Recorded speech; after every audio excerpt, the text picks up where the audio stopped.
At ease, right.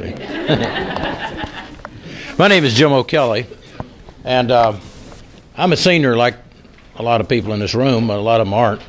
I'm actually 71 years old. I'll be 72 in March. And I'll take on most of the 16-year-olds and 18-year-olds. When I go to the football games, it seems like I'm cleaning house. But my background is I spent 31 years in the Marine Corps and retired in 96, went to work for the U.S. Geological Survey as a research scientist, escaped from Northern Virginia in 2006, came down here. Sheriff Ed Robb found me. I was coming over to get a license to carry conceal because I was doing some work with the agency and carrying secure data back and forth. And he asked me if I'd be interested in working as a deputy sheriff. Well, I hadn't done any law enforcement, but I'd had a lot of experience in the Marine Corps. So at age 65, I went over to the police academy, and I was the old man over there with the 25 to 35-year-olds. And they were giving me a fit to knock one of them unconscious, and they left me alone.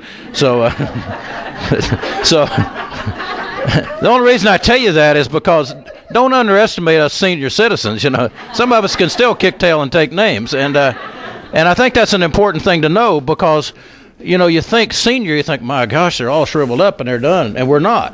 And some of us are pretty dang feisty when we can't have to be. All right. We want to talk about Triad today and not about all that kind of stuff. But I wanted you to kind of get an introduction to know who we are and where we come from. We're going to, I'll tell you a couple of things. I'm the president of the group, and we'll get into more details. Al Highsmith, some of you know Al, and if you don't, you ought to. He's probably one of the most interesting guys in this area. I think he's eaten in the White House with, was it 10 or 12 presidents, knew a lot of them personally, so he's got stories to tell you wouldn't believe, and I don't believe most of them. Secretary Suzanne Stephens, and she's been around a long time. She and I, actually, she got to Triad a year before I did in 2007, and I actually was there in 2007, but took over as president in 2008 of an organization we thought was about to keel over, but we've got it back up and running real well now, in spite of the fact that the state pulled all our funding out from under us. The treasurer is Alfonso Andrews here, and Sheriff James Brown has been instrumental in helping us out, as well as Sheriff, initially it was Ed Robb, and now it's Chip Harding. We've got a lot of folks that we work with. One quick thing before we get into Triad, the Sheriff's Department's taken on a whole new mission. I know a lot of you know about Project Lifesaver, where you band seniors so that you can track them, especially Alzheimer's folks. Remember a few years ago up on at Canterbury, Westminster, Canterbury, there was a retired professor there who went out for a walk in the snow and actually died across the street over there where Topeka is. Nobody could find him. Well, if we'd had a bracelet on him, we could have found him, that kind of thing. There's a lot of that goes on. So we work with that, and we've just linked that. We've got a guy named David King with the King Family Vineyards who has a helicopter, and he's actually allowing us to use his helicopter for search and rescue. I worked as a side gunner in a helicopter in Vietnam for one tour, and so I have the privilege of hanging out the side with this device and trying to locate people. It's a interesting job. I thought I was finished with all that stuff, but I guess I'm not. But anyway, we have abilities to find people now in ways that we didn't have earlier. And it's a very important process, and search and rescue has become more of a issue around here, because when people go out, especially spring and the fall, and they start hiking, and they forget where they are and what they're doing, the next thing you know, we're out there trying to find them. And that's one of our big issues. Okay, enough of that. We're going to do this in two phases. The first phase, Suzanne's going to tell you what Triad is. We've given you a brochure. Sheriff went out and had them printed the other day. We couldn't get them, and they were $1 a piece. And we're like, whoa. But we think you're worth that, so we're going to let you keep it. Well, I tell you, we're really generous.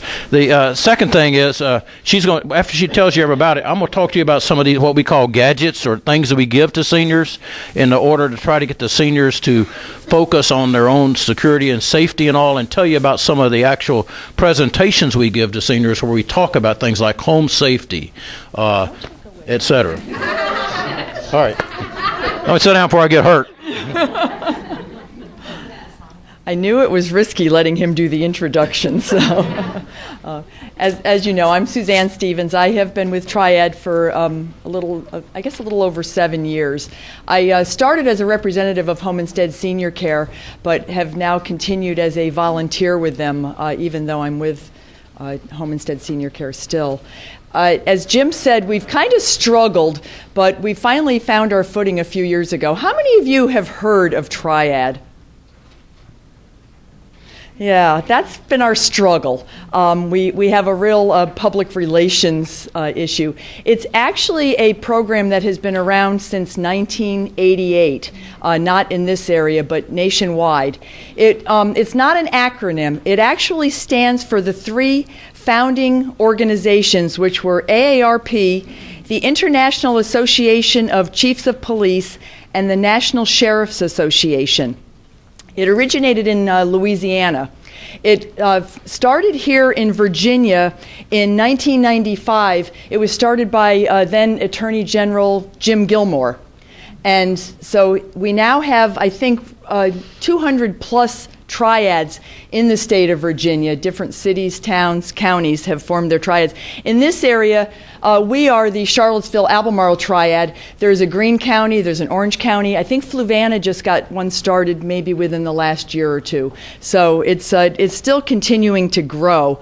As Jim mentioned, the problem is funding because we have lost our funding. So as you'll hear toward the end of this, we're actually here for two reasons. One, to educate you about Triad, and the other is a selfish reason. So we'll get to that in just a minute. But we have representatives within our Charlottesville Albemarle Triad that include the sheriff's departments, the police departments. We have JABA, we have senior centers, we have elder attorneys. Home Instead Senior Care attends our meetings. We are always open to anyone attending our meetings and helping us contribute. We have neighborhood watch associations that come. We have a retired minister that used to be a member. So we do have a lot of just senior volunteers. So what is our mission? I'm going to read this straight out of our Triad handbook. We strive to build partnerships between senior citizens and law enforcement to share information on how seniors can avoid becoming victims of crime and to enhance the safety and quality of their lives. And the way we do that is we have programs that Jim started to talk about that we take out to the community. Now, back in probably late 2008, we were, up until that point, we were having, and by the way, we started the Charlottesville Albemarle Triad in 2004, so we've been around, almost 10 years, 9 years. We started our programs at the Senior Center, and we were inviting the public to come to the Senior Center and hear all the good things we had to say. Well, that just wasn't working. And so in late 2008, we decided to take our programs out to the seniors, and we started going out to them, and we've had much more success with that. It's hard to get seniors to you. And so that is what has worked. We have several presentations that we take out to them. We talk about scams and fraud. We have Officer Steve Watson, who's with the Albemarle Police Department Crime Prevention. And he does a wonderful presentation on scams and frauds against seniors. And we incorporate into that what's happening locally, what's going on locally, like the grandparents scam. Have you all heard of that, with where you get a phone call and you think it's your grandchild and you'll say, "Is this you, Robbie?" Well, right away they have your grandchild's name, and Robbie's been arrested and needs grandma to wire him money, but please don't tell mom and dad because I'm so embarrassed about this. And go down to the Kroger and have it on Rio Hill and have it wired. I mean, they know so many details. They've suckered, and we had one of our own members got taken for $7,000. My own mother got a call like that, but fortunately she was aware of what was going on. We have home safety programs, how to keep yourself safe at home with different gadgets, devices, so forth. We do an emergency preparedness talk on how to prepare in the event of bad weather or worse things. We have the Department of Social Services talk about elder abuse. The Adult Protective Services talk about elder abuse. And we have a wonderful presentation that JABA does on Medicare fraud. So we have a variety of presentations that we take out. Depends on what our audiences want to hear.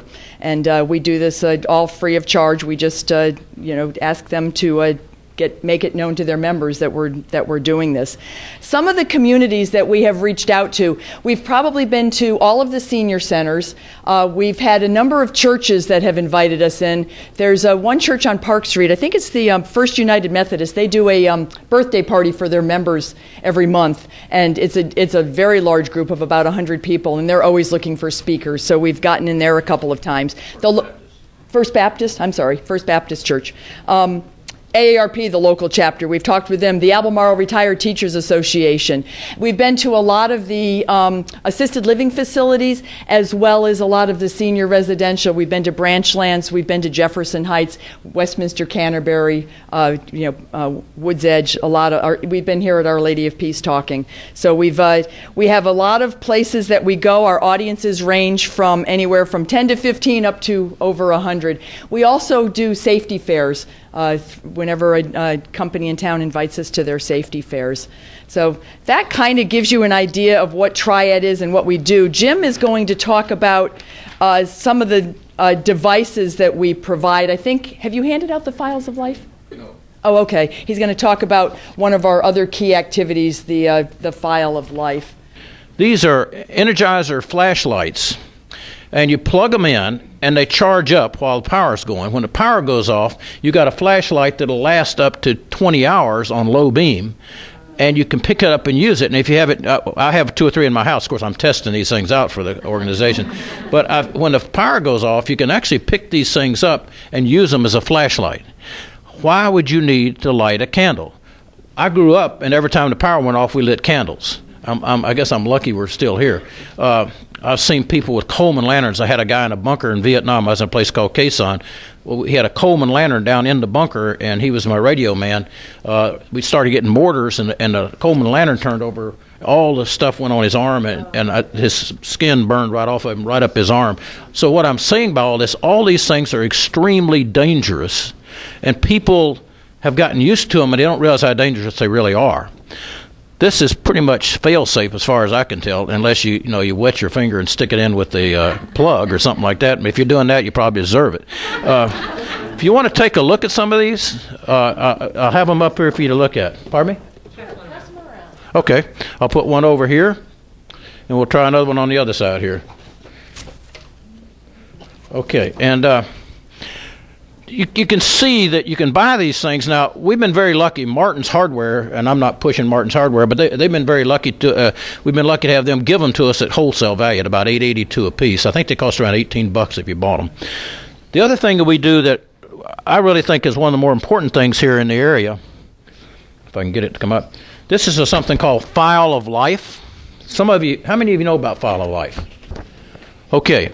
What this is it's all the medical information a person has, and as you get older, there's a lot of it. You just think all the stuff we've been through. This actually goes on the refrigerator. The information in here, and we're going to pass these around. You guys want to pass these around for me? And we'll let's see if I can get a couple more here. And I think we have enough to give everybody at least one of those, and later you can come up and get some more stuff. Go ahead. These cost Triad money. They're about $1 a piece, because when you put this together. But I want to give you this, and I want you to look at it for a couple reasons. When you talk to seniors, one of the things that I know, and it's not just true for seniors, anybody, when you go to the doctor, a new doctor, you got a ton of stuff you got to fill out. And after a while, it's hard to keep up with it. But if you fill these out in pencil, and you put all the information down, and you change it as you go along, you got all your drugs, all your medical history, everything there. Then you fold it up, and you actually put it in this little thing here and put it on the refrigerator. And we've been educating the folks in the rescue squads and the fire departments to look for these things when they come to a person's home.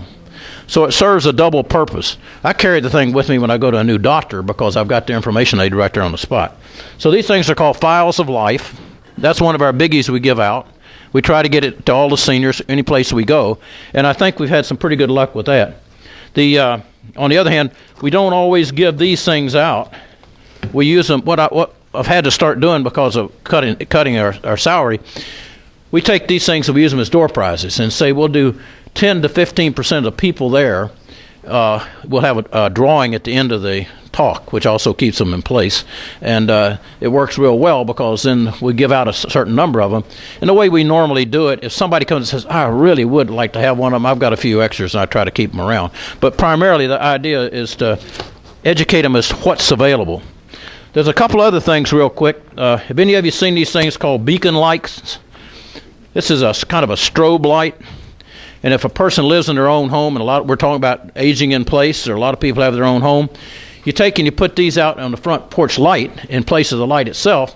You click it once, it's a normal light. You click it twice, it's a strobe light. So if you have to call for the fire department or the police department, the strobe light will bring you to them to your house. Very nice, work very well. They're pretty small, so it works out nicely. The other thing we do, having been in the sheriff's department and all this, we try to give people gun locks, safety locks, and as much information. You'd be amazed at the number, well, you probably wouldn't be, the number of seniors who have firearms. A lot of them have been raised with them and have them and so forth. The problem with a lot of them is they haven't kept up their skill level. Or they now have grandchildren running around and they need to have these things locked up. So we have gun locks, and we give these to people. In fact, some of them told me that they make good bicycle locks too, so I guess whatever. I think that's some of the biggies. The thing I want to tell you about also is scams. We spend a lot of time working with the Attorney General's office and other people about the top 10 scams in the state of Virginia against seniors primarily. We had one to come in. A lady next door to this elderly person had some yard work being done. She receives a knock on the door. A man comes over and says, "Ma'am," said, "I was just over here working in the next door neighbor's yard. I noticed a black snake crawling in the hole up there in your attic. Would you like me to go up there and get that black snake out for you?" Well, she lived alone. She was by herself. She says, "Oh my gosh, I sure would, because that scares me to death." The guy had the black snake in his shirt. He goes up in there, comes down with a black snake, charges her a couple $100. Away he goes.